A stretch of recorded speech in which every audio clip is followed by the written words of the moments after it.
Hello all, welcome to Dive to Learn. हम चर्चा कर रहे हैं आपके साथ दिसंबर 2019 में आए हुए प्रश्न जो कि पीपल डेवलपमेंट एंड एनवायरनमेंट से रिलेटेड है। यह भाग 2 है फ्रेंड्स, पार्ट 2 है।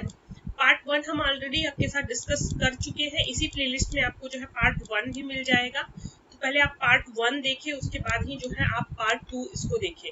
ये सारे क्वेश्चन काफी इंपॉर्टेंट है क्योंकि प्रीवियस ईयर सॉल्व करने से जो है कहीं ना कहीं आपको एक आइडिया मिल जाता है लेटेस्ट चेंज इन पैटर्न का। तो इस क्वेश्चंस को रिवाइज जरूर करें। यह वीडियोस इसलिए भी इम्पोर्टेंट है फ्रेंड्स क्योंकि यहाँ पे न केवल हम आपके साथ क्वेश्चंस डिस्कस करते हैं जबकि क्वेश्चन का एक्सप्लेनेशन भी उसमें शामिल करते हैं। स्टार्ट करने से पहले एक बात आपसे शेयर करना चाहूंगी कि डाइव टू लर्न की ऐप जो है ऑलरेडी प्ले स्टोर पे लाइव है। यह बिल्कुल ही फ्री ऐप है फ्रेंड्स, जहाँ पे आपको previous year questions, mock test आपको यूनिट वाइज यहाँ पर मिल जाएंगे, फ्री नोट्स और काफी सारा कुछ है जहाँ जिससे आप अपनी प्रिपरेशन को और भी रॉबस्ट बना सकते हैं। हमारे पेड कोर्सेज के लिए अगर आपको और भी जानकारी चाहिए तो इन नंबर पे जो है आप कांटेक्ट कर सकते हैं। चलिए शुरुआत करते हैं। पहला प्रश्न है, match the following soil orders with their description. Soil order को उनके डिस्क्रिप्शन के साथ मैच करना है। हिस्टोसोल, एंडीसोल, जेलीसोल and एरिडोसोल्स। soil orders that include soil formed on volcanic ash। volcanic ash पे बना हुआ soil कौन सा है? soil order of cold region including soils underlain by permafrost। soil order consisting of soils of dry climates। soil order consisting of soils with a thick upper layer of organic matter। तो friends ये काफी जो है deep में जाके geography based question है। अगर हमारी ज्योग्राफी इतनी अच्छी नहीं है तो यह प्रश्न को जो है डील करने में थोड़ा सा डिफिकल्टी हो सकता है स्टूडेंट्स को। चलिए देखते हैं। Histosols are soils with consisting of soils with a upper thick layer of organic matter। upper thick layer जहाँ पे organic matter का होगा वह कैसा soil कहलाता है? हिस्टोसोल। एंडीसोल्स की हम बात करें तो एंडीसोल्स बनता है वोल्केनिक ऐश से। जेलीसोल्स जहाँ पे है वहाँ यह कोल्ड रीजन का सॉइल है जो कि परमाफ्रॉस्ट इसमें इंक्लूडेड होता है। और एरिडोसोल्स की हम बात करें तो एरिड यहाँ से जो है एक शॉर्ट लिंक था। एरिड का शाब्दिक अर्थ होता है dry. So soil order consisting of soils of dry climate. तो इन क्वेश्चंस को जो है सॉल्व करने का यही तरीका होता है। इनमें से एक भी ऑप्शन का यदि आपको ज्योग्राफिकली पता होता है तो चीजें जो है थोड़ी सी आसान हो जाती है आपके लिए सॉल्व करने के लिए। अब ये जो है 12 सॉइल ऑर्डर्स है, इसको जो है बहुत ज्यादा डीप में नहीं जाएंगे लेकिन वन बाय वन इसका ओवरव्यू ले लेते हैं ताकि आगे अगर फ्यूचर में इन जो 4 ऑप्शंस के अलावा अगर किसी भी सॉइल ऑर्डर से क्वेश्चन आ जाए तो आप इसको टैकल कर सकते हैं। तो सबसे पहला है alfisols, then entisols, aridisols, entisols, gelisols, histosols, inceptisols, mollisols, oxisols, spodosols, ultisols and vertisols। So let's see। Alfisols moderately leached soils है जो कि रिलेटिवली हायर नेव फर्टिलिटी इनमें होती है। These soils have formed primarily under a forest and have subsurface horizon in which clays have been accumulated। Alphy-soils are found mostly in temperate, humid and subhumid regions of the world and यह काफी major portion occupy करता है, that is approximately 10.1% of the global ice-free land area। Andysols, यह exam में भी आया था यह option.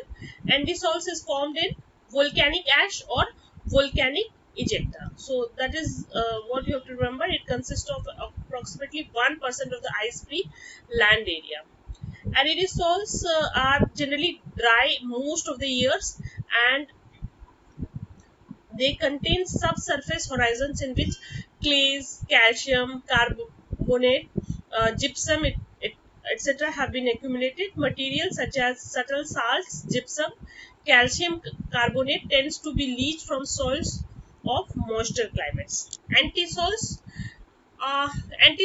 are not a specific soil as such, all soils that do not fit into one or other 11 orders, जो भी किसी बाकी ऑर्डर सॉइल ऑर्डर में फिट नहीं हो सकते हैं, उनको हम एंटी सॉइल्स कहते हैं. They have great diversity both in environmental setting and it's usage.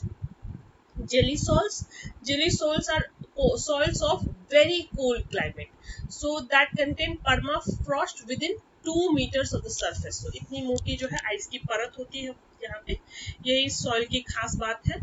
Histosoils are soils that composed mainly of organic matter. So this is important, you have to remember that.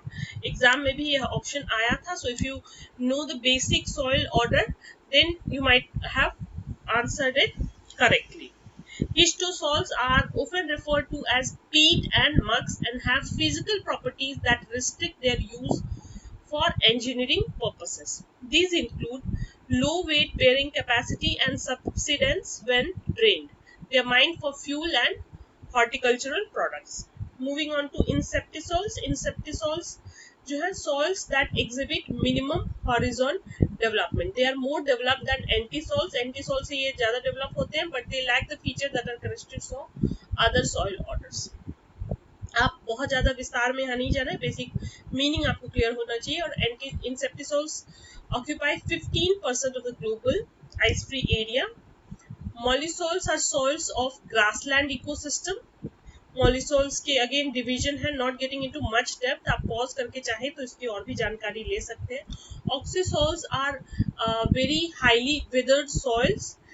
These soils are characterized by extremely low native fertility resulting from very low nutrient reserves, high phosphorus retention by oxide minerals, and low cation exchange capacity. Spodosols have a subsurface accumulation of humus that is composed of Ai and Fe. They have further division which you do not have to go in that much depth. They occupy almost approximately 4% of the ice-free land area. UT soils are strongly leached and acidic forest soils with relatively low fertility. They occupy 8.1% of the global ice-free area, and these are the further suborders of ultisols. Vertisols are clay-rich soils that shrink and swell with changes in the moisture content. They occupy almost 2.4% of the ice-free land area. Moving on to the next question. अगले प्रश्न की तरफ बढ़ते हैं. Which of the following sequence represent the correct order of soil particles arranged in terms of particle size from smallest to largest? तो सबसे बड़ा कौन सा soil particle और सबसे छोटा कौन सा? बड़े से छोटा, smallest to largest, छोटे से बड़े के क्रम में लगाना है. Gravel, silt, clay and sand. तो इसके ही different combination है. Right answer यहाँ पे है clay, silt, सैंड, ग्रेवल. तो यहाँ पे आप देख सकते हैं क्ले सबसे छोटा है, इसके बाद सिल्ट छोटे से बड़ा, फिर sand and then finally it is gravel. So ये रिलेटिवली जो है सॉइल के जो है पार्टिकल साइज के ऊपर यह क्वेश्चन था. इजी क्वेश्चन था friends. So another thing you should know is soil profile. soil profile में सबसे पहले क्या bedrock होता है, then substratum, subsoil, surface soil and सबसे ऊपर जो है कम इसकी परत की जो है दूरी है यहाँ पे organic soil.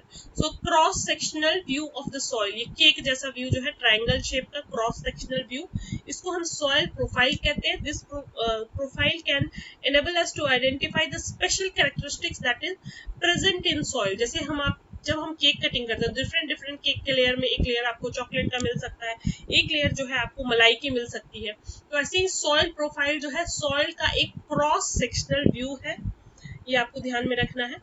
Moving on to next question. Given below are two statements. One is labeled as assertion and another is labeled as reasoning. तो assertion क्या कहता है? Assertion कहता है the impact of natural disaster does not depend on socio-economic factors.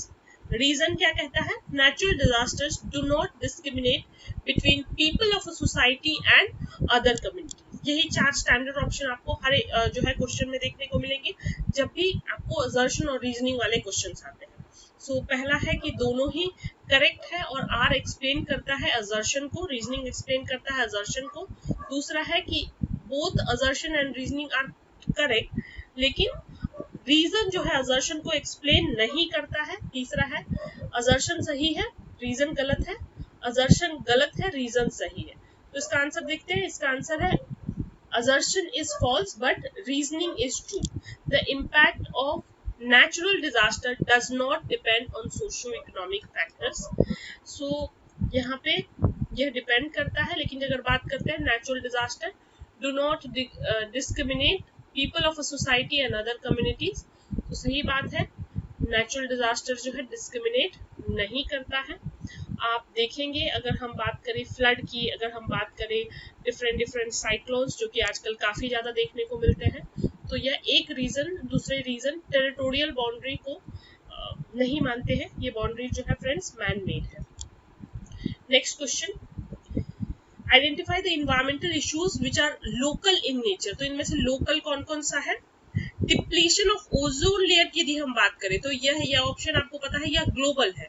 Ozone layer जो है धरती के ऊपर जो है ऑक्सीजन की जो एटमॉस्फेयर है इसमें एक लेयर है ओजोन की, और ओजोन लेयर जो है आप लोकल नेचर को नहीं करेंगे, ओजोन आएगा ग्लोबल नेचर में। तो आप एक इस ऑप्शन से जाते हैं तो यहाँ पे आपको केवल ये वाला ऑप्शन जो है इसको आप एलिमिनेट कर सकते हैं।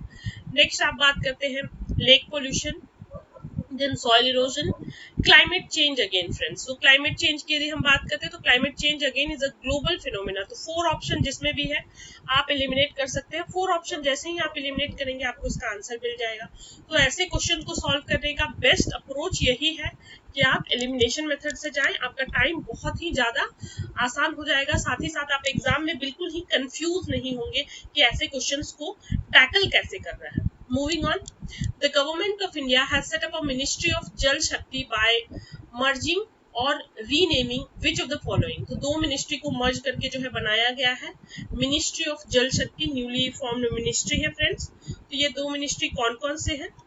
इसका राइट आंसर है ministry of water resources, ministry of river development and Ganga rejuvenation, ministry of drinking water and sanitation. So ministry of Jal Shakti, Department of Water Resources, River Development and Ganga Rejuvenation. The new ministry has been formed by merging Ministry of Water Resources, River Development and Ganga Rejuvenation and Ministry of Drinking Water and Sanitation. Moving on to the next question, which of the following is the sequence of disposal options for low and hazardous solid waste from industrial and urban sources in order of increasing desirability? So friends इसका answer जो है landfill की, इसकी पहले चर्चा कर लेते हैं फिर आंसर देखते हैं। लैंडफिल क्या होता है? पिक्चर्स इसको समझ सकते हैं, आप देख सकते हैं। Landfill is a site for disposal of waste material by burial. Landfill is the oldest form, एक जगह जा करके जो है आप जलाते हैं इसको जमा करके। सो यह ओल्डेस्ट फॉर्म है वेस्ट ट्रीटमेंट का। Although the burial of the waste is modern, historically refuse was to simply left in piles or through in pits. पहले जो है एक जाकर लेकर जाके जमीन को इसको जमा कर देते थे, लेकिन चूंकि जमीन की जो है काफी कमी है तो अब इसको जला देते हैं। सो आते हैं इस सीक्वेंस पे। पहले क्या किया जाता था? Indiscriminate dumping. जो भी आपके वेस्ट मटेरियल्स है इनको आप एक जगह पर डंप कर देते थे। देन लैंडफिल जो कि अभी हमने देखा, इसके बाद जो है इंसिनरेशन जिसको जलावन की प्रक्रिया कहते हैं, और सबसे ज्यादा डिजायरेबल क्या है फ्रेंड्स? रीयूज किया जाए। तो अगर इनडिस्क्रिमिनेट डंपिंग करेंगे तो बहुत ज्यादा यहाँ पे वेस्ट होता है। लैंडफिल में भी जो है आपको वेस्टेज देखने को मिला था, पिक्चर से आप समझ सकते हैं। इंसिनरेशन में जो है आपको पोल्यूशन के जो है चांसेस है काफी ज्यादा। लेकिन रीयूज की यदि हम बात करें, फॉर एग्जांपल मेटल्स जैसे कि एल्यूमिनियम हो गया, स्टील हो गया, जिसको हम मल्टीपल टाइम्स रीयूज करते हैं, तो ये इंडस्ट्रियल या अर्बन वेस्ट के लिए काफी डिजायरेबल ऑर्डर है। रीयूज पे हमेशा हमें फोकस करना चाहिए। काफी इजी सा क्वेश्चन था friends. Moving on to next question, as per the provisions of Paris Agreement, the intended nationally determined contributions, that is INDCs, are to be reviewed. INDCs को कितने पीरियड पे रिव्यू करते हैं? 15 ईयर, 10 ईयर, 5 ईयर या फिर 3 years? Right answer here is 5 years.